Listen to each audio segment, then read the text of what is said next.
الحمدللہ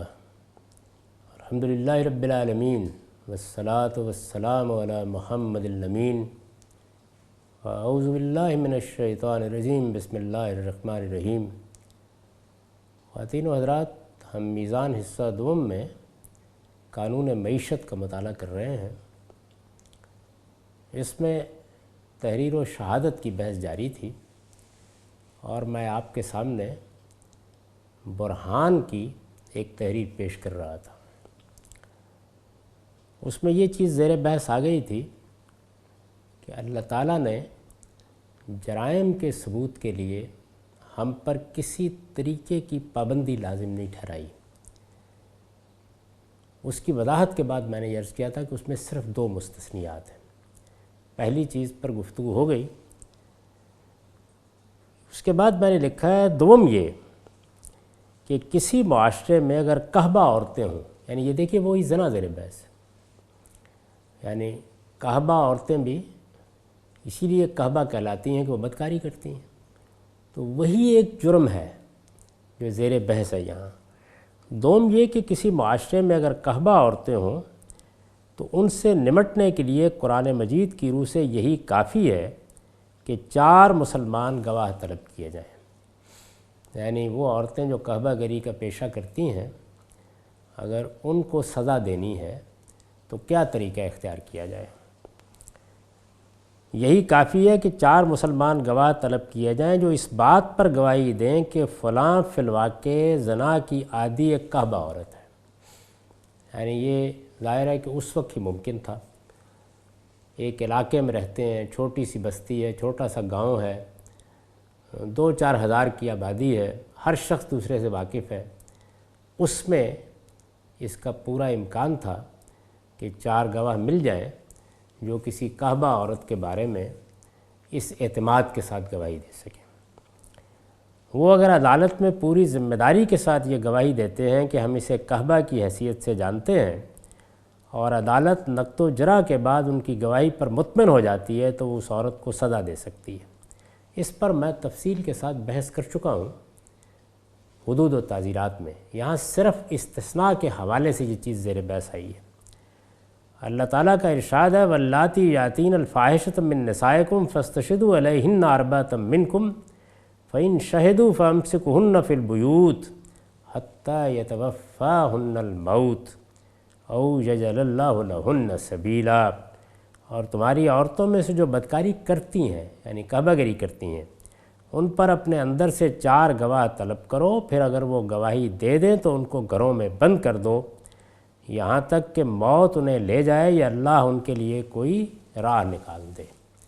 یعنی اگر 4 لوگ یہ گواہی دے دیں تو اس کے بعد ان کے خلاف کارروائی کی جا سکتی ہے۔ وہ کارروائی کیا ہوگی وہ یہاں زیر بحث نہیں۔ یہ 2 چیزیں مستثنیٰ ہیں، اور اگر آپ غور کر کے دیکھیں تو ایک ہی چیز مستثنیٰ ہے، اور وہ زنا کا معاملہ ہے۔ ان 2 مستثنیات کے سوا اسلامی شریعت ثبوت جرم کے لیے عدالت کو ہرگز کسی خاص طریقے کا پابند نہیں کرتی۔ یہ بات میں پورے زور کے ساتھ، پوری وضاحت کے ساتھ عرض کر رہا ہوں، اس لیے کہ اس معاملے میں ہمارے فقہاء کا نقطہ نظر اسلام کے تعارف پر اثر انداز ہوا ہے۔ ایک بےمانی بات ہے جو اسلامی قانون میں داخل کر دی گئی ہے۔ ان 2 مستثنیات کے سوا اسلامی شریعت ثبوت جرم کے لیے عدالت کو ہرگز کسی خاص طریقے کا پابند نہیں کرتی، لہٰذا حدود کے جرائم ہوں یا ان کے علاوہ کسی جرم کی شہادت ہمارے نزدیک یہ قاضی کی ثوابدید پر ہے، یعنی قرآن و سنت کی روشنی میں ہمارے نزدیک یہ قاضی کی ثوابدید پر ہے کہ وہ کس کی گواہی قبول کرتا ہے اور کس کی گواہی قبول نہیں کرتا۔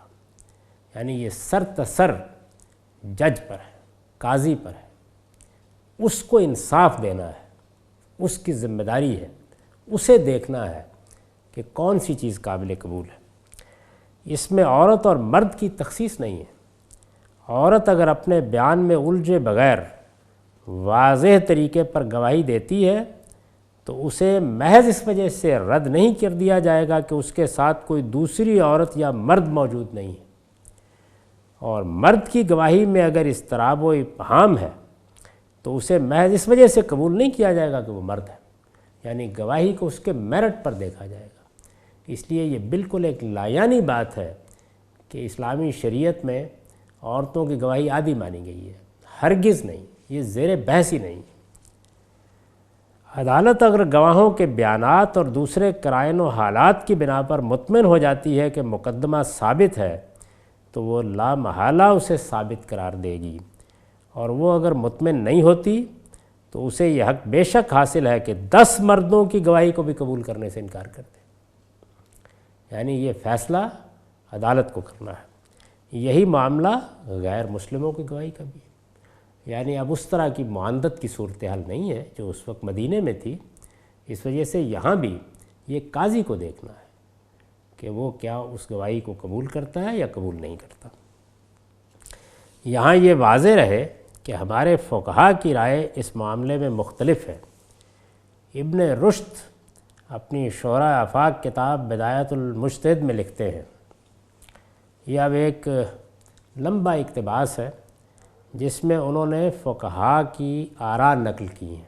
یہ بتایا ہے کہ ہمارے فقہا نے کس طریقے سے ایک معاشرتی ہدایت کو جو لوگوں کو ان کی انفرادی حیثیت میں دی گئی تھی اٹھایا اور اٹھا کر قانون اور شریعت کا مسئلہ بنا دیا، یعنی اس کو عدالت سے متعلق کر دیا۔ ابن رشد لکھتے ہیں کہ واتفقوا علی انہ تثبت الاموال بشاہد عدل ذکر وامرأتین، تمام فقہا کا اتفاق ہے کہ مالی معاملات میں مقدمہ ایک عادل مرد اور 2 عورتوں کی گواہی سے ثابت ہوتا ہے، یعنی مالی معاملات میں یہ چیز عدالت سے متعلق کر دی کہ مقدمہ ثابت اس وقت ہوگا جب کہ ایک عادل مرد اور 2 کم سے کم عورتیں موجود ہوں۔ یہ بات قرآن نے ہرگز نہیں کہی۔ وہاں دوسری عورت کو اس لیے ساتھ رکھا گیا ہے کہ اکیلی تنہا عورت، گھر میں رہنے والی بیوی وہاں گھبرا نہ جائے، اس کو سہارا فراہم کیا گیا ہے۔ یہ نہیں کہ اس کی گواہی عادی مانی گئی ہے، اور یہ بھی ہدایت کی گئی ہے مجھے اور آپ کو، اس کا قانون عدالت سے کوئی تعلق ہی نہیں تھا۔ تمام فقہا کا اتفاق ہے کہ مالی معاملات میں مقدمہ ایک عادل مرد اور 2 عورتوں کی گواہی سے ثابت ہوتا ہے، لقولہ تعالی فرجل وامرأتان ممن ترضون من الشہداء۔ اس کی دلیل اللہ تعالیٰ کا یہ ارشاد ہے، یعنی وہی آیت جو تیرے بحث ہے، اگر 2 مرد نہ ہوں تو 1 مرد اور 2 عورتیں صحیح تمہارے پسندیدہ لوگوں میں سے۔ یہ تو اموال کے معاملے ہیں، مالی معاملات میں بھی اس کو قانون کا مسئلہ بنا دیا۔ پہلی غلطی یہ ہے۔ واختلفوا فی قبولہما فی الحدود، حدود کا معاملہ مختلف ہی ہو گیا، اس میں کچھ اختلاف ہو گیا۔ اختلاف کیا ہے؟ فالذی علیہ الجمہور انہ لا تقبل شہادۃ النساء فی الحدود، جمہور کا مذہب یہ ہے، جمہور فقہا کا، یعنی تمام بڑے بڑے فقہا کا مذہب یہ ہے کہ عورتوں کی شہادت کسی حال میں بھی قبول نہیں کی جا سکتی، نہ چوری میں، نہ زنا میں، نہ کسی اور جرم میں، یعنی وہ جرائم جو اللہ تعالیٰ کی شریعت میں مقرر کیے گئے ہیں ان میں عورتوں کی شہادت سرے سے قبول ہی نہیں کی جا سکتی، لا ما رجل ولا مفردات، خواہ وہ کسی مرد کے ساتھ مل کر گواہی دیں یا تنہا۔ وقال اہل الظاہر، اب جو اختلاف کر رہے ہیں وہ اہل ظاہر ہیں، باقی کم و بیش سب کا اتفاق ہے۔ وہ کیا کہتے ہیں؟ وہ بھی یہ نہیں کہتے کہ قبول کر لی جائے گی، وہ یہ کہتے ہیں تقبل اذا کان معہن رجل وکان النساء اکثر من واحدہ فی کل شیء علی ظاہر الآیہ، یعنی انہوں نے یہ کہا کہ نہیں، قرآن مجید نے جو بات کہی ہوئی ہے اسی کو اٹھا کر یہاں رکھیں گے، یعنی 1 مرد اور 2 عورتیں۔ وقال ابو حنیفہ تقبل فی الاموال وفیما عدا الحدود، اہل ظاہر اس کے برخلاف یہ کہتے ہیں کہ وہ اگر 1 سے زیادہ ہوں اور ان کے ساتھ اگر کوئی مرد بھی شریک ہو تو آیت کے ظاہری مفہوم کی بنا پر ان کی شہادت تمام معاملات میں قبول کی جائے گی۔ یہ صرف ان کا اختلاف ہے، باقی جمہور فقہا کا مذہب وہی ہے کہ قبول ہی نہیں کی جائے گی۔ امام ابو حنیفہ کے نزدیک قال ابو حنیفہ تقبل فی الاموال وفیما عدا الحدود من احکام الابدان، ابو حنیفہ کے نزدیک اس صورت میں بھی ان کی گواہی صرف مالی معاملات میں اور حدود کے سوا دوسرے بدنی احکام مثلاً مثل طلاق والرجا والنکاح والعتق، طلاق، رجوع، نکاح اور غلاموں کی آزادی ہی میں قابل قبول ہوگی، یعنی وہ بھی صرف یہاں، یعنی دو مردوں کی یا ایک مرد اور دو عورتوں کے معاملے کو بھی صرف یہاں تک قبول فرماتے ہیں۔ ولا تقبل عند مالک فی حکم من احکام البدن، امام مالک اسے بدنی احکام میں سرے سے مانتے ہی نہیں۔ واختلف اصحاب مالک فی قبولہن فی حقوق الابدان المتعلقہ بالمال مثل الوکالات والوصیہ التی لا تتعلق الا بالمال فقط، امام مالک اسے بدنی احکام میں نہیں مانتے مال سے متعلق بدنی حقوق، مثال کے طور پر وکالت اور اس وصیت کے بارے میں جو صرف مال ہی سے متعلق ہوتی ہے، البتہ مالک اور ان کے اصحاب میں اختلاف ہے، یعنی پھر کچھ تھوڑا بہت ان کے اصحاب میں اور ان کے مابین اختلاف ہو گیا ہے۔ فقال مالک و ابن القاسم و ابن وہب یقبل فیہ شاہد و امرأتان، چنانچہ اشرف اور ابن مایشون ان معاملات میں صرف دو مردوں اور مالک ابن قاسم ابن وہب ایک مرد اور دو عورتوں کی گواہی قبول کرتے ہیں۔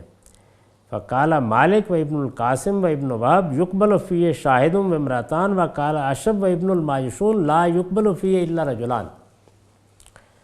واما شہادت النساء مفردات، رہا تنہا عورتوں کی شہادت کا معاملہ، آنی النساء دون الرجال، یعنی صرف عورتیں ہی ہوں، فہی مقبولۃ عند الجمہور، تو جمہور کے نزدیک یہ قبول ہوتی ہے، لیکن کب؟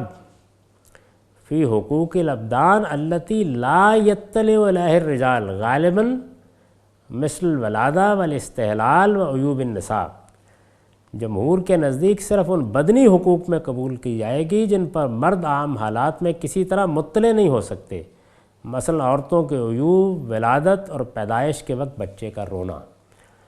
یعنی اب خلاصہ کیا ہوا کہ فقہا یہ کہتے ہیں کہ حدود میں، جمہور فقہا یہ کہتے ہیں کہ حدود میں تو سرے سے قبول ہی نہیں کریں گے، اہل ظاہر کہتے ہیں کہ نہیں قبول کریں گے لیکن اسی نصاب کے مطابق، یعنی یا تو دو مرد ہوں اور یا ایک مرد اور دو عورتیں، اور پھر اس کے بعد بدنی احکام اور مالی احکام میں فرق پر امام مالک ان کے شاگردوں میں پھر کچھ جزیات کا اختلاف ہوا ہے جس کو میں نے عرض کر دیا۔ اور آخری چیز یہ تھی کہ کچھ معاملات ایسے بھی تو ہو سکتے ہیں کہ جن میں عورتیں ہی واقف ہوتی ہوں، جیسے یہ کہ بچے کا معاملہ ہے، اب بچہ جو ہے وہ پیدا ہوا، رویا ہے، اس کے بعد کوئی حادثہ اس کے ساتھ ہو گیا تو اس میں گواہی لینی ہے، یا کسی عورت کے کسی عیب کے بارے میں، یا ولادت کے موقع پر عورتیں ہی ہوتی ہیں اس کے بارے میں گواہی کی ضرورت پڑ گئی ہے، تو وہاں وہ کہتے ہیں کہ عورتوں کی گواہی قبول کر لی جائے گی۔ یہ صورتحال ہے۔ یہ سارا مسئلہ کہاں سے پیدا ہوا ہے؟ اسی آیت سے، جس کا یہ حقیقت ہے کہ سرے سے کوئی تعلق ہی نہیں ہے اس مسئلے سے۔ فقہا نے اپنے اس نقطہ نظر کی بنیاد سورہ بقرہ کی جس آیت پر رکھی ہے وہ یہ ہے، وہ آیت میں اس سے پہلے آپ کو پڑھ کے سنا چکا، اس آیت کا ترجمہ بھی آپ کے سامنے ہے، اس پر گفتگو بھی ہو چکی ہے۔ اس پر فقہا نے جو استدلال کیا ہے اس میں جو دو وجہیں تھیں جن کی بنیاد پر میں نے تنقید کی اس کے اوپر، یعنی ایک یہ کہ اس آیت کا سرے سے واقعاتی شہادت کے ساتھ کوئی تعلق نہیں، جرائم کی شہادت کے ساتھ اس کا کوئی تعلق نہیں۔ دوسرے یہ کہ اس میں قانون اور عدالت کا مسئلہ ہی زیر بحث نہیں، وہ ان کو مخاطب ہی نہیں کرتی۔ تو میں نے آگے وہی چیزیں بیان کی ہیں، یہ چونکہ میں پیش کر چکا ہوں اس سے پہلے اور ان کی وضاحت بھی کر چکا ہوں تو میں انہیں چھوڑ رہا ہوں۔ ابن قیم اس کے بارے میں اپنی کتاب اعلام الموقعین میں لکھتے ہیں، یعنی جو بات میں نے کہی ہے اس بات کی تائید ابن قیم کے ہاں بھی مل جاتی ہے۔ وہ یہ کہتے ہیں، اس آیت پر تبصرہ کرتے ہوئے کہتے ہیں کہ فہذا فی التحمل والوثیقہ التی یحفظ بہا صاحب المال حقہ لا فی طریق الحکم وما یحکم بہ الحاکم فإن ھذا شیء وھذا شیء۔ یہ وہ بات ہے جس کو میں نے وضاحت کے ساتھ سمجھایا ہے کہ اس کا عدالت سے کوئی تعلق نہیں ہے، قانون سے کوئی تعلق نہیں ہے، یہ آیت عدالت کو مخاطب ہی نہیں کر رہی، یہ ریاست کے لیے کوئی قانون نہیں بیان کر رہی، یہ مجھے کہہ رہی ہے۔ ابن قیم بھی یہی بات کہتے ہیں، وہ یہ کہتے ہیں کہ یہ گواہی کا بار اٹھانے اور اس میں مضبوطی سے متعلق ہے، جس کے ذریعے سے کوئی صاحب مال اپنے حق کی حفاظت کرتا ہے۔ یعنی مجھے ہدایت کی گئی ہے کہ میں اپنے حق کی حفاظت کے لیے تحریر لکھواؤں، مجھے ہدایت کی گئی ہے کہ میں اس پر 2 مردوں کو گواہ بناؤں، یہ ہدایت مجھے کی گئی ہے۔ عدالت کے فیصلے سے اس کا کوئی تعلق نہیں ہے۔ لا فی طریق الحکم وما یحکم بالحاکم، عدالت کے فیصلے سے اس کا کوئی تعلق نہیں ہے۔ اور وہ یہ کہتے ہیں کہ فإن ھذا شیء وھذا شیء، چنانچہ یہ اور چیز ہے اور وہ اور، یعنی دونوں میں کوئی تعلق نہیں ہے۔ جن لوگوں نے ان کو متعلق کیا ہے، میں پہلے عرض کر چکا ہوں کہ بڑی سخت غلطی کی ہے۔ یعنی یہ وہ معاملہ ہے کہ جس کو اب ہر لحاظ سے واضح کر دینا چاہیے کہ نہ عورتوں کی گواہی عادی قرار دی گئی ہے، نہ قانون اور عدالت کو اس طرح کسی پابندی میں جکڑا کیا ہے، نہ اللہ تعالیٰ نے اپنی شریعت میں جو جرائم ہیں ان کی سزاؤں کے لیے شرط عائد کی ہے، ہرگز نہیں۔ اور مالی معاملات میں بھی عدالت اور قانون کو مخاطب کر کے یہ بات نہیں کہی۔ اس زمانے میں بعض لوگوں نے فقہا کے اسی موقف کے حق میں سورہ نور کی آیت 4 اور سورہ نساء کی آیت 15 میں بالترتیب اربت شہداء اور اربت منکم سے بھی استدلال کیا ہے، یعنی ایک اور دلیل بھی دی گئی ہے عورتوں کی گواہی کو رد کرنے کے لیے۔ اور اس کی تقریر اس طرح کی ہے کہ اربت چونکہ مؤنث ہے اور عربی قاعدے کے مطابق اس کا مادود مذکر ہونا چاہیے، اس وجہ سے اربت شہداء سے مراد لازماً 4 مرد ہیں، ان میں عورتیں شامل نہیں ہو سکتی۔ یہ جب قرآن نے کہا کہ اپنے اندر سے 4 گواہ طلب کرو، تو اب وہ حدود کا معاملہ ہے نا، بدکاری کا معاملہ ہے، تو وہاں سے یہ استدلال کیا جا رہا ہے کہ چونکہ مادود مذکر ہوتا ہے تو شہداء سے مراد یہاں مرد شہداء ہیں، یہ استدلال کیا گیا ہے۔ میں نے اس پر تبصرہ کیا ہے کہ یہ بظاہر عربیت کے قواعد پر مبنی ایک دلیل ہے، لیکن حقیقت یہ ہے کہ علم و استدلال کی دنیا میں عربیت سے اس قدر اجنبی کوئی چیز شاید ہی کسی شخص نے کبھی دیکھی ہو۔ اس زبان سے واقف ہر شخص جانتا ہے کہ اس کا قاعدہ صرف یہ نہیں ہے کہ 3 سے 10 تک اگر مادود مذکر ہو تو اس کا عدد مؤنث ہوگا، بلکہ یہ بھی ہے کہ مادود اگر کوئی ایسا اسم ہو جو مذکر اور مؤنث دونوں کے لیے بولا جاتا ہو تو اس کا عدد بھی لازماً مؤنث ہوگا۔ چنانچہ دیکھیے سورہ انعام میں ازواج کا عدد اسی اصول پر 8 آیا ہے، 8 ازواج من الذان اثنین و من الماز اثنین کل الذکرین حرم ام الانثیین، یعنی وہاں مذکر بھی زیر بحث ہے، مؤنث بھی زیر بحث ہے۔ فرمایا تم 8 جوڑے لو، بھیڑوں میں سے 2 نر اور مادہ، مذکر اور مؤنث، اور بکریوں میں سے 2 نر اور مادہ، پھر ان سے پوچھو کہ اللہ نے ان کے نر حرام کیے ہیں یا مادہ، یعنی یہاں پر دونوں ہیں، اور لفظ کیا استعمال ہوا ہے؟ 8 ازواج، وہی مؤنث عدد۔ اسی طرح سورہ مجادلہ میں ہے ما یکون من نجوى 3 الا هو رابعهم ولا 5 الا هو سادسهم، کبھی ایسا نہیں ہوتا کہ 3 سرگوشی کریں اور ان میں چوتھا وہ نہ ہو، 5 سرگوشی کریں اور ان میں چھٹا وہ نہ ہو۔ اربعۃ منکم ترا، یہاں 3 اور 5 کا مادود بربنائے کرینہ محذوف ہے، یعنی 3 تو نفر، لیکن یہ نفر بھی چونکہ ایک ایسا اسم ہے جو مذکر اور مؤنث دونوں کے لیے یکساں مستعمل ہے، اس لیے عدد اس آیت میں بھی مؤنث استعمال ہوا ہے۔ یعنی اللہ تعالیٰ یہ نہیں کہہ رہے کہ اگر 3 مرد سرگوشی کریں تو چوتھا اللہ ہوتا ہے، عورتیں کریں تو نہیں ہوتا، یہ نہیں کہہ رہے۔ تو اس وجہ سے عربیت میں اس استدلال کے لیے کوئی گنجائش نہیں۔ اس اسلوب کی مثالیں درج ذیل احادیث میں بھی ہیں۔ وَطَعَامُ الْاثْنَيْنِ يَكْفِي الْأَرْبَعَ، 2 کا کھانا 4 کے لیے کفایت کرتا ہے۔ اب اس کا مطلب بھی یہ نہیں ہے کہ وہ 4 مرد ہونے چاہیے۔ اذا کان 3 فلا یتناج 2، 3 ہوں تو ان میں سے 2 کو آپس میں سرگوشی نہیں کرنی چاہیے۔ اس میں بھی ظاہر ہے کہ یہ مقصود نہیں ہے کہ 3 مرد ہوں تو عورتیں کر لیں تو کوئی حرج نہیں۔ ما من مسلم یشهد له 3 الا وجبت له الجنہ، جس مسلمان کی 3 گواہی دیں اس کے لیے جنت لازم ہو جاتی ہے۔ اس میں بھی ظاہر ہے کہ مرد بھی شامل ہیں، عورتیں بھی۔ رفع القلم عن ثلاثہ عن النائم حتی یستیقظ، 3 آدمیوں پر کوئی ذمہ داری نہیں سوئے ہوئے پر جب تک وہ بیدار نہ ہو جائے۔ یعنی اس میں یہ بتایا گیا ہے کہ اگر سوئے ہوئے کسی آدمی سے کوئی حرکت ہو جائے تو اس پر کوئی ذمہ داری عائد نہیں ہوتی۔ تو یہاں ظاہر ہے کہ سویا ہوا مرد مراد نہیں۔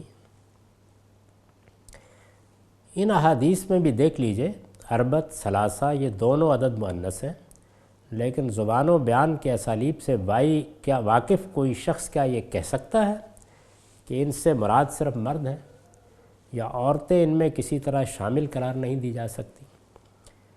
اسی طرح ایک دوسری دلیل ان لوگوں نے یہ پیش کی ہے کہ سورہ بقرہ کی آیت 282 میں گواہی کے وقت چونکہ عورتوں کے گھبرا جانے کا ذکر ہوا ہے اور اس سے ان کی شہادت میں شبہ کا احتمال پیدا ہو جاتا ہے، اس لیے رسول اللہ صلی اللہ علیہ وسلم کے اس ارشاد کی روح سے کہ ادرؤ الحدود بالشبہات، ایک حدیث ہے جس میں حضور نے فرمایا ہے کہ شبہ ہو تو حد جاری نہ کرو،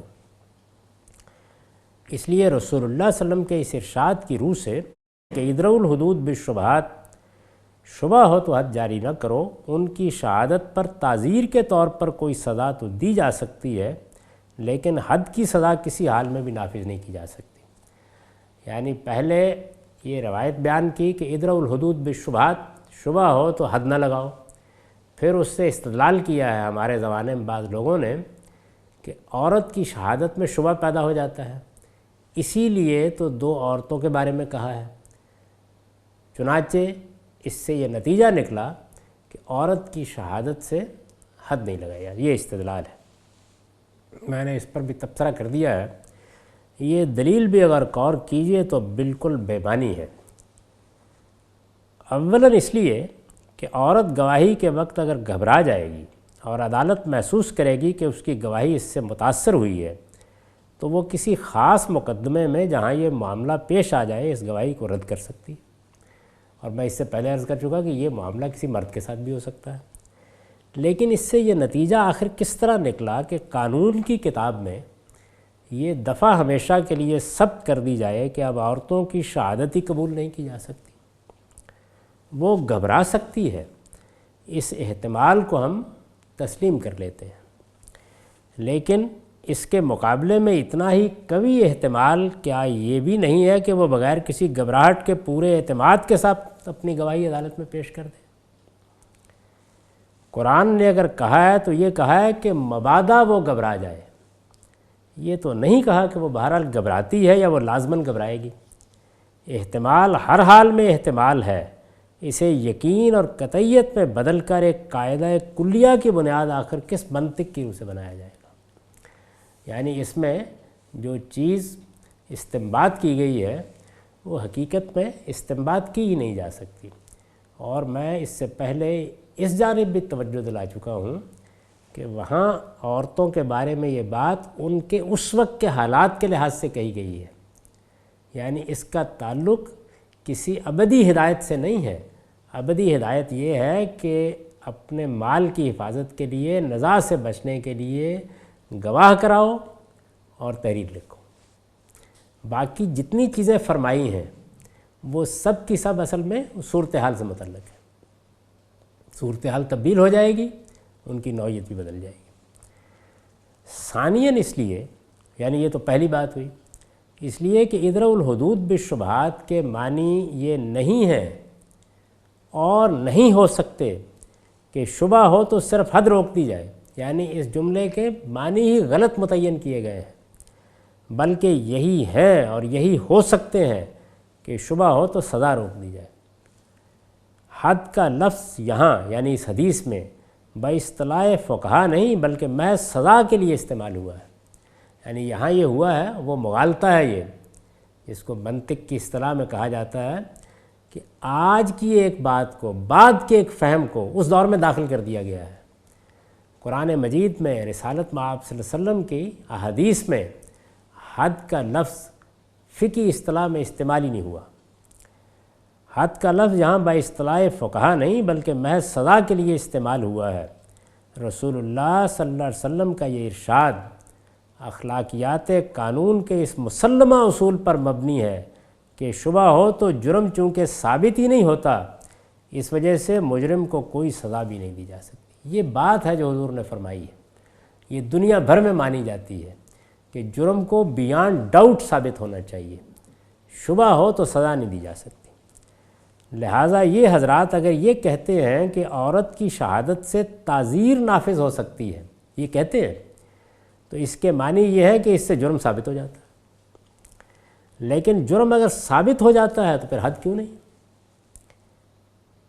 اور ان کی رائے اگر یہ ہے کہ عورت کی شہادت میں شبہ لازماً باقی رہتا ہے تو جرم ثابت ہی نہیں ہوا، پھر تعزیر کس گناہ پر نافذ کی جائے گی؟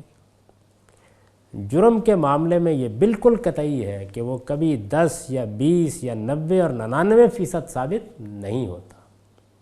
جرم کے معاملے میں یہ بات بہت اچھی طرح سمجھ لیجیے، اخلاقیات قانون میں اس کا کوئی تصور ہی نہیں ہے۔ یہ ایک عالمگیر صداقت ہے کہ جرم کے بارے میں یہ نہیں کہا جا سکتا کہ 10% ثابت ہو گیا یا 99% ثابت ہو گیا، وہ ہمیشہ 100% ثابت ہوتا ہے یا بالکل ثابت نہیں ہوتا، یہی مانا جاتا ہے۔ چنانچہ یہ ایک بے معنی بات ہے کہ جرم کے ثبوت اور عدم ثبوت کے درمیان کوئی حالت مانی جائے۔ یعنی یہ جو ہمارے ہاں حدود آرڈیننس میں یہ کہا جاتا ہے کہ اگر تو ثبوت کے ذرائع یہ ہوں گے تو حد لگائیں گے ورنہ نہیں لگائیں گے۔